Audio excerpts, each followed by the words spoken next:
Hello, hi now beautiful people, welcome back to my channel. Today I am gonna talk about, you read the title, imposter syndrome, that feeling that you are not good enough.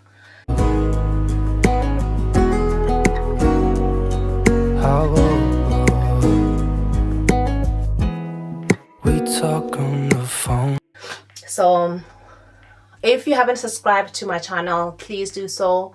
Share my content, like, follow, and do all those beautiful things that you find would be useful to you and to me as well. So your views are much appreciated, and I've had people coming back to rewatch my content over and over again. I do appreciate those people as well, and new people. If you're new to my channel, welcome back. So recently there's been a lot going on in Ireland, and the last week I have had a feeling, do I deserve to be here? Do I deserve to be Irish? So let's talk about that.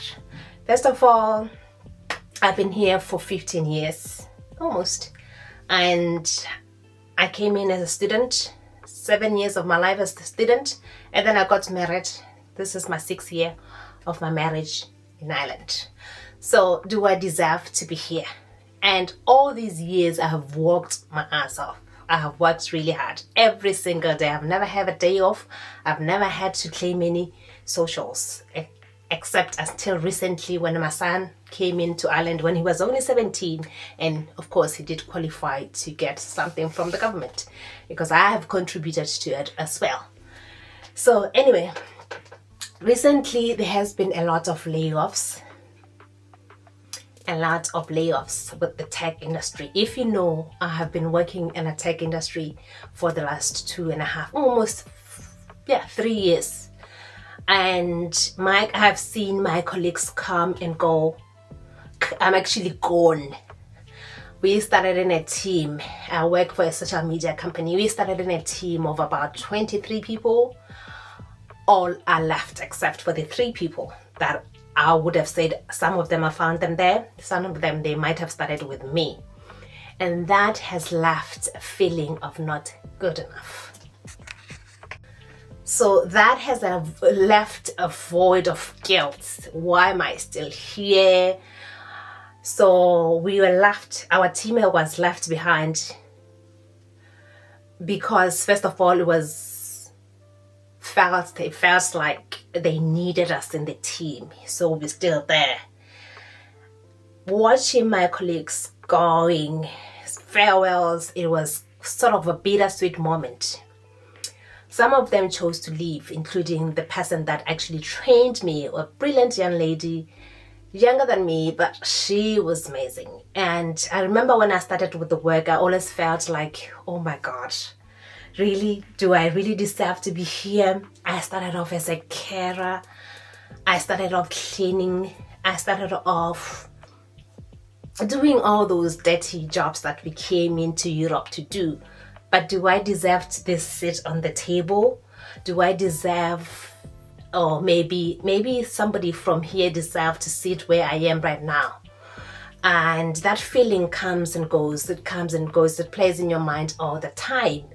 And the reason I'm here, like I mentioned at the beginning, do I deserve these moments? So I'm gonna say, or maybe wrap it up a minute and say that I think I did. I know that I do.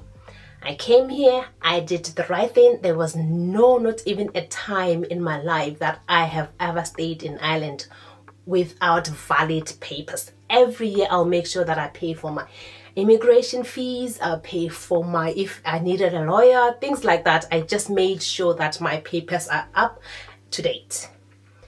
So I don't know. So I just thought I came here and say something of, and it's quite a confusing moment. And, okay, so another thing that you might feel like Do I deserve this?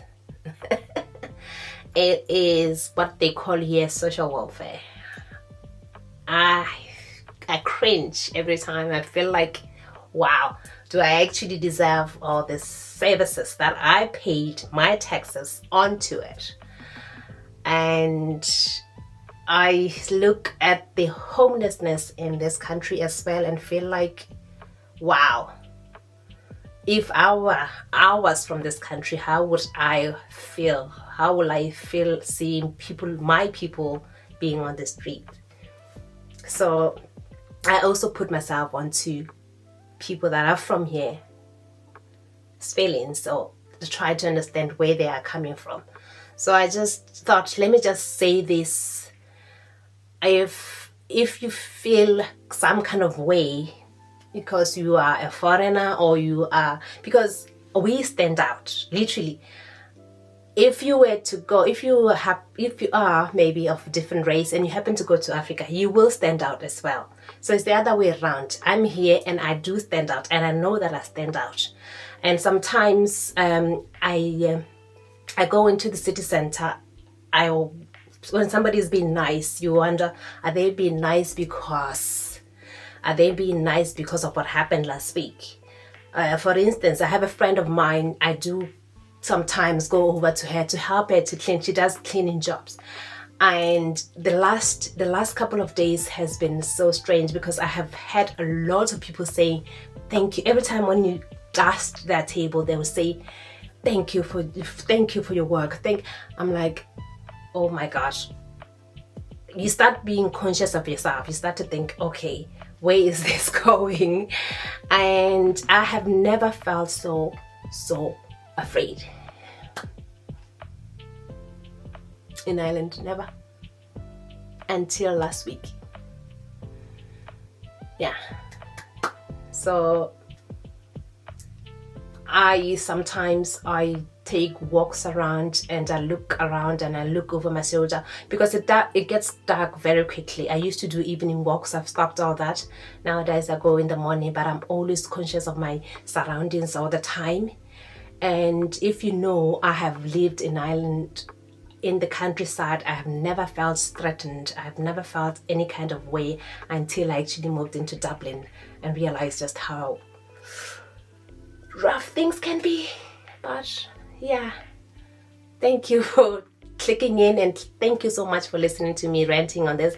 But it's not really a rant. It's just maybe things that I feel like I need to talk about, because I have had people wanting to come to Ireland, and I have had a lot of good things about this country, and to my knowledge and to my understanding, I do agree with the positive things that comes from this. And there are some there and there that you can get people who are not welcoming as genuinely as people from here are. So if you are planning to travel to Ireland, just be conscious that things are changing. There's a different atmosphere, there's a different view, there's a different mindset of people who feel like they've been let down by the government. And what do? They take it down on people that look like us. And yeah, that's all I have to say. Thank you so much for watching. And if you haven't subscribed to my YouTube channel, please do so. We talk on the phone.